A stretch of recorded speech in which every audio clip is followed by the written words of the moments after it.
Waffles Adventure is a series of 2 point-and-click adventure games made by Yo-Yo Games sandbox user RICANJO. Although they were created in 2006, both games were uploaded to the Yo-Yo Games sandbox in June of 2007.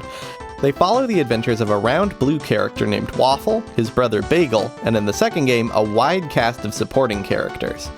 Both games are pretty short, so I'll be covering them both in this video. Without further ado, let's jump right in to Waffles Adventure. The first thing we see when we boot up the game is the creator RICANJO's logo. Bagel approaches this and vandalizes it to look like his face, which is a pretty good establishment of his character in the first game. After navigating through the main menu, we launch right into the game with no preamble. We can scroll around the room with our cursor and click objects to interact with them. We see a cute picture of Waffle and Bagel on the wall, a shelf full of stuff, and on the ground, Waffle's SNES. When examining it though, we find that our favorite game has been stolen. I wonder who it could be. We enter a hallway with 3 doors. 2 of them, leading to Bagel's room and the bathroom, are locked, so we can only enter the third, which leads us back into Waffle's room. However, entering a second time, we see that a note has been pinned to the wall. It reads, "Dear Waffle, I have stolen your SNES game. If you want it, go to my room. Bagel." I knew it. We go back into the hallway and into Bagel's now unlocked room, finding that Bagel is a pretty edgy guy. His room contains a locked safe and another note. "Again, dear brother, you may have noticed a safe in the corner. Well, it contains the game you are looking for. I have hidden 9 keys for it around the house. I suggest you find them all. Bagel." And so we embark on the epic quest to find the entirely unreasonable number of keys to rescue Waffle's pilfered game. The rest of the house is now open to us, including the living room, kitchen, and backyard. The bathroom is suspiciously still locked. Poking around a bit, we can find keys behind the vandalized picture in the living room, under the corner of the rug in the TV room, and by turning on the lamp in there as well. The graphics in Waffles Adventure are very minimal but charming. They are largely monochrome, with few colors being used besides the yellow halo to indicate an object you can interact with, Waffle's blue and Bagel's red, and some other small touches. It's a very cool style that wasn't very common in early Game Maker games and makes it stand apart from its contemporaries. The downside, though, is that combined with its minuscule resolution, the lack of color and contrast can make it pretty difficult to spot small details that are important to the gameplay, such as the fact that you can interact with the lamp cord. Really, yellow on white is not the best design choice when trying to make something stand out, and maybe a full screen option would have been nice. Seasoned adventure game players will be used to interacting with every inch of the world anyway, which is another thing that sets the game apart. Most early Game Maker games were platformers, shooters, or other arcade-ready action games. Point-and-click adventures, while not unheard of, were pretty rare in this era, and this made Waffles Adventure stand out quite a bit for the time, though it's admittedly simple. Most of the keys require solving little micro-puzzles in order to get them, like needing to turn on the lamp to reveal the key, or in the kitchen finding a key in the pan and needing to turn off the burner to collect it.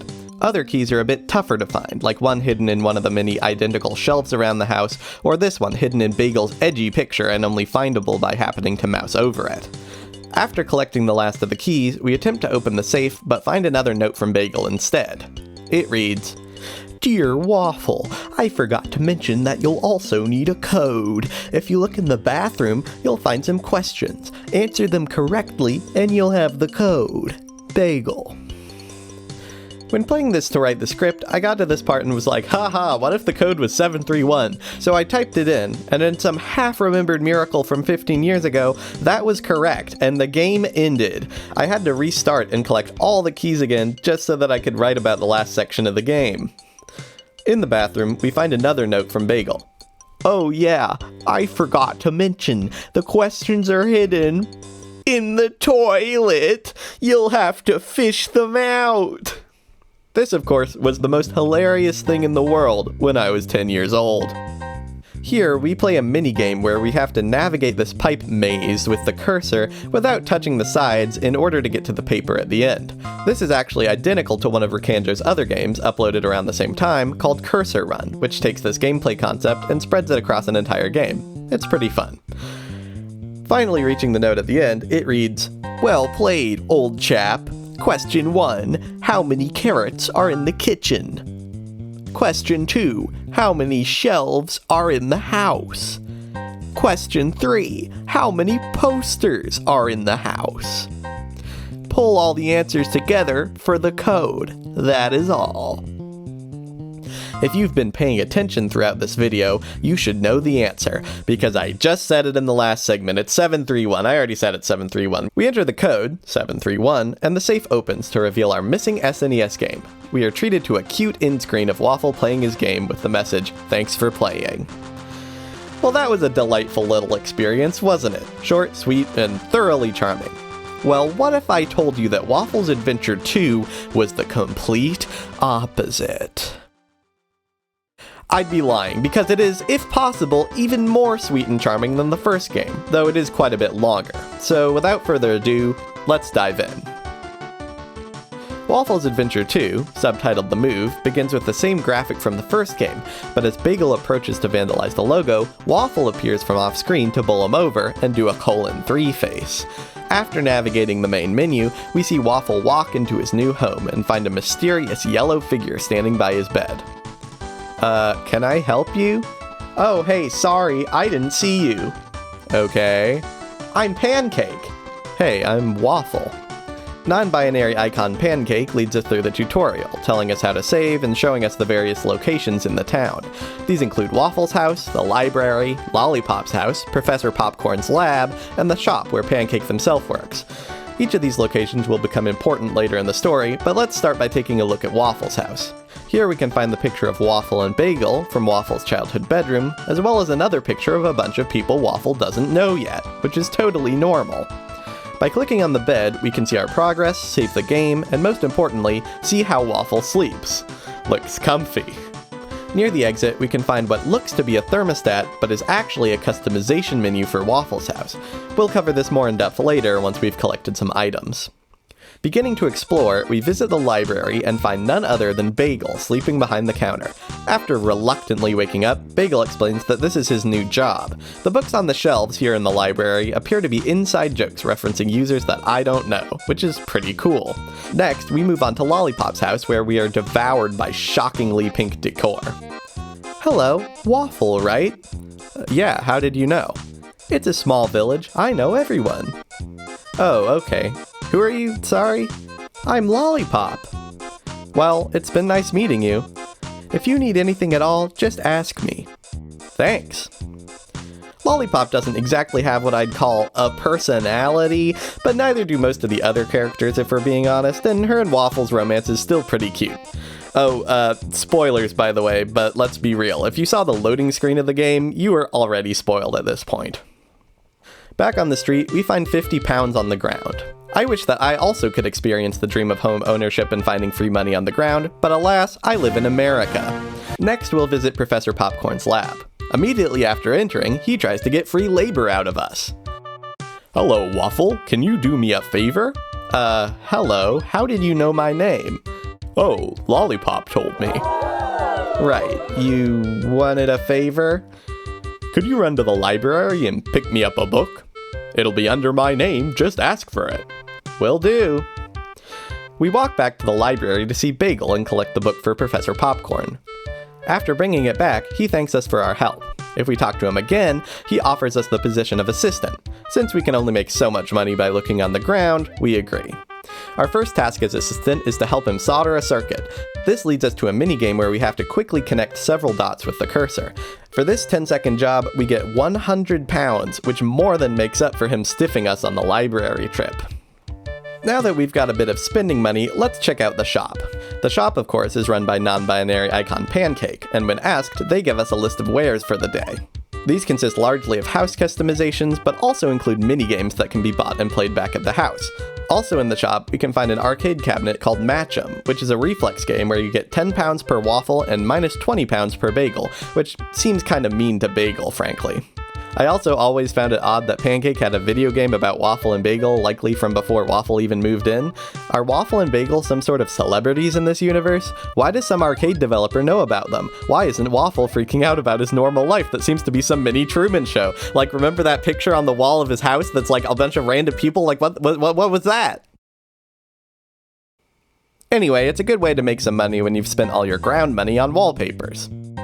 Man, after all that work and that existential crisis, I bet Waffle is pretty tired, so let's go home, throw on some new wallpaper, and go to sleep.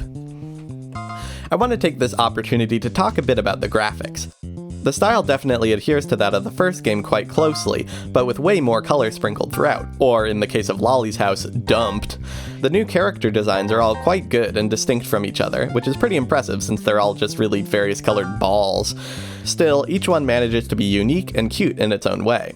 There's also some great attention to detail, like Waffle exhaling just before he enters his new house for the first time, and the SNES being visible on the shelf in Pancake's shop. It all works together to make the game feel like a cohesive whole when it could have easily fallen into the trap of feeling like a bunch of barely connected minigames.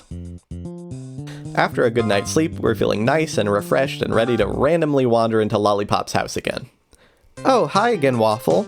Hey, how are you? I'm good, thanks. That's good. It sure is.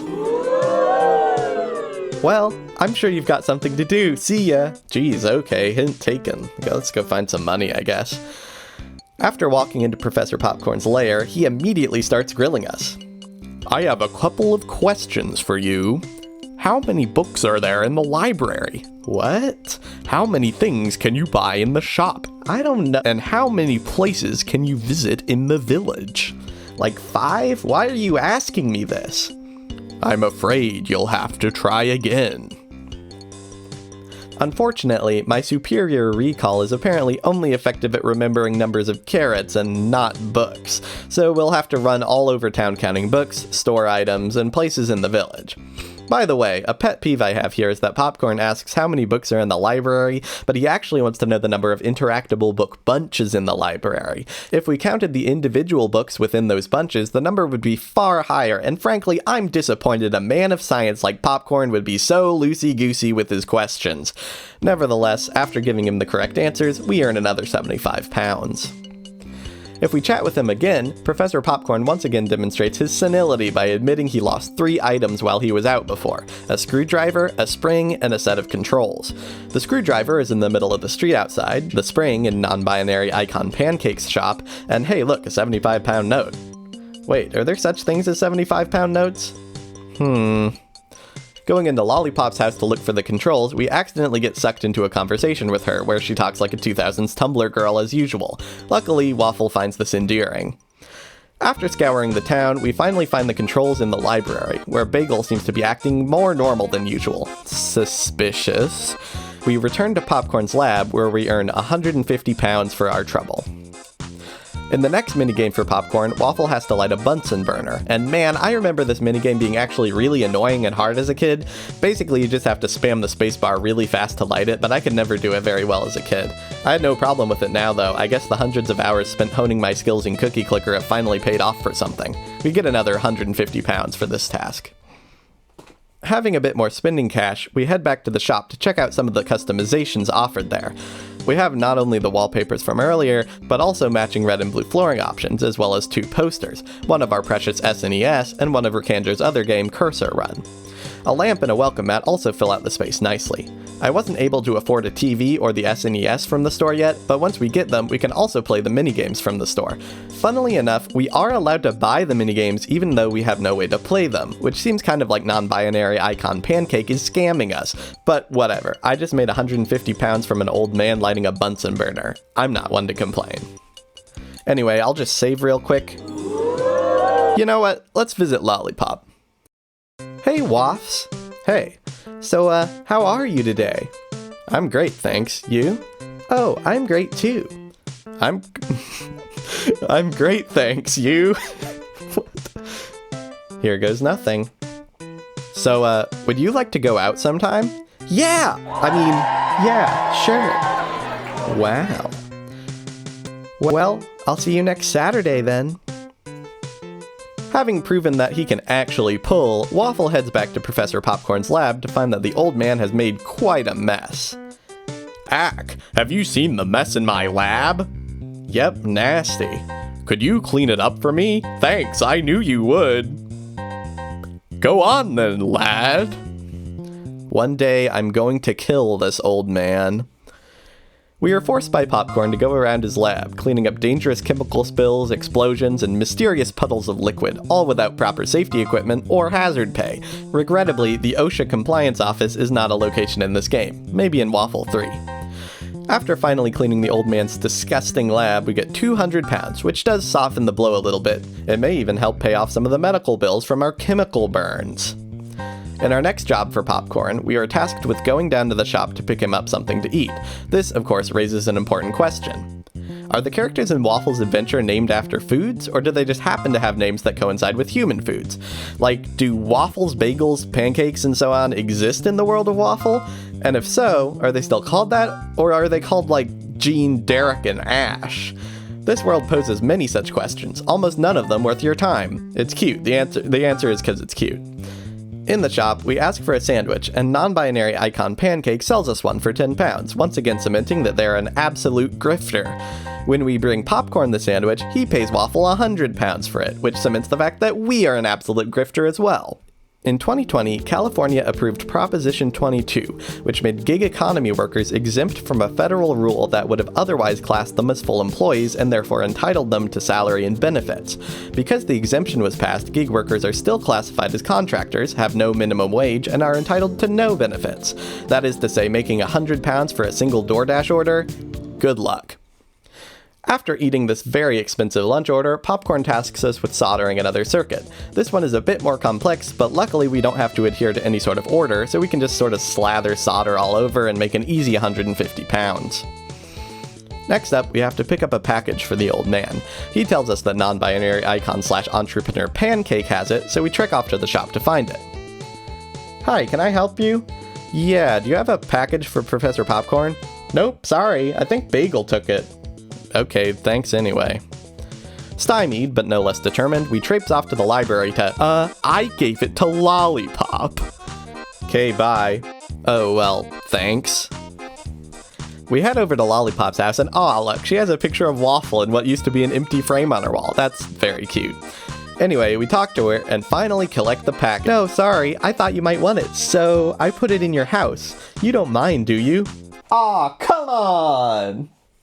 So after going to literally every location in town, we go back to our own home, and hey, what's this package? After returning the package to Popcorn, we get 200 pounds, making the long and arduous journey at least somewhat worth it. The Postal Accountability and Enhancement Act of 2006 was an act of Congress that required the United States Postal Service to pre-fund health and retirement benefits for its employees for a minimum of 50 years, as well as capping postage at the rate of inflation and mandating the service deliver 6 days a week, leading to a precipitous decline as the service fell further and further into debt for the next decade and a half as a result of intentional sabotage, because there's nothing Republicans hate more than a well-functioning government service. That is to say, making 200 pounds for a single package delivery. Good luck. When we next talk to Popcorn, he's dropped his keys down the drain. What a goofy old man. Anyway, we play the same cursor run minigame as from the first Waffles adventure. We get 250 pounds for this. I have something to tell you, Waffle. Yeah? I'm going on holiday for a while. Oh, okay, well, have fun. Well, look after yourself. I'll see ya in 5 weeks. I too wish I could experience the dream of 5 weeks of vacation per year, yet I live in the United States of America. This is the last part of the job storyline. Attempting to re-enter Popcorn's lab after this point will only show us a dialogue that the door is locked since he's on holiday. With that in mind, let's head back over to non-binary Icon Pancake and finally score that TV and SNES. There are also these 2 locked items, which I don't know, I guess we'll never figure out what they are.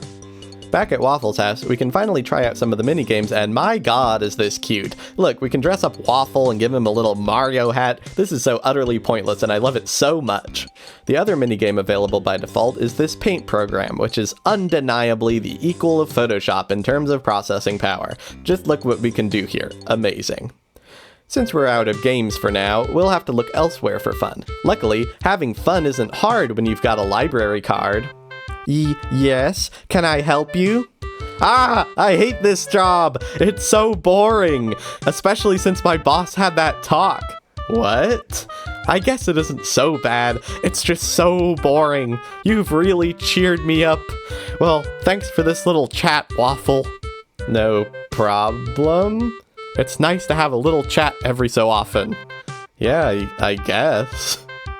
I interpret this whole conversation as an implicit resolution to the emotional turmoil in Waffle's adventure. Bagel has finally gotten past the trauma that caused him to steal Waffle's SNES game, and he is truly self-actualized. It's a beautiful, beautiful moment. Also, we unlocked a secret minigame. It's a little space shooter thing. It's not very much there, but it's a fun distraction. By the way, if we read every book in the library, we unlock a secret item at the shop, the Cheats book, which tells us how to get instant money, items, and love with Lollipop.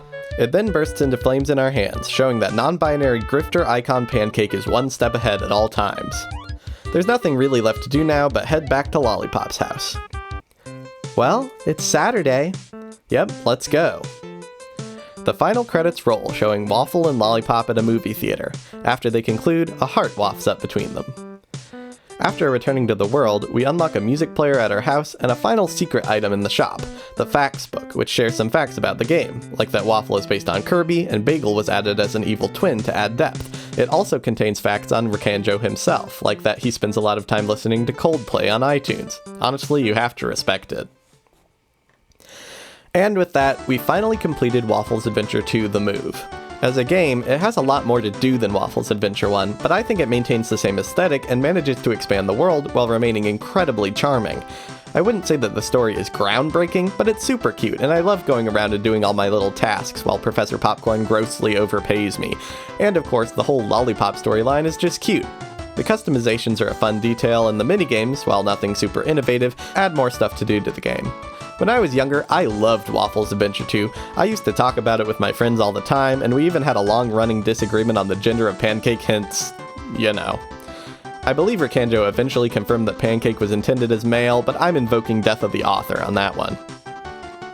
In 2008, RICANJO uploaded the R-Core engine, a demo of an engine he made for RPG-style games with movement and an inventory system.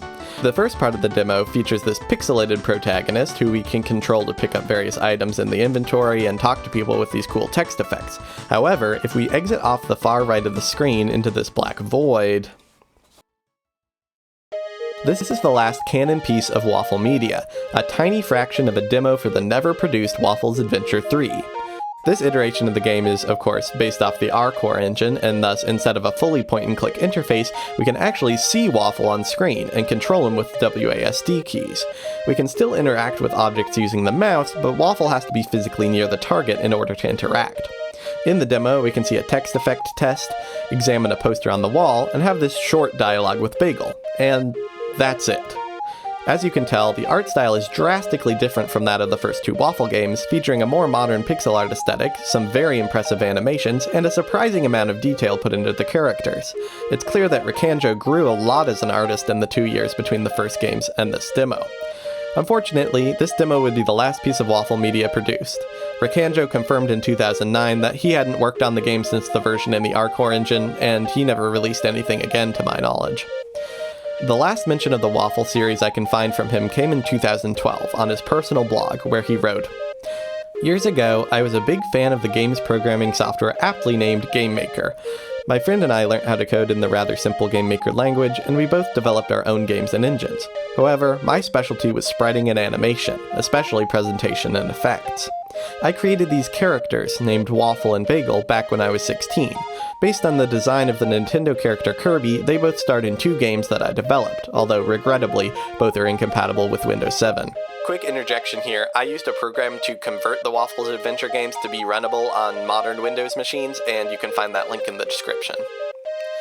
My love of pixel-based graphics stemmed from both GameMaker and my stupidly large collection of retro games. I dare say they still influence my designs today." Attached to the post are the sprite sheets from the Waffles Adventure 3 demo.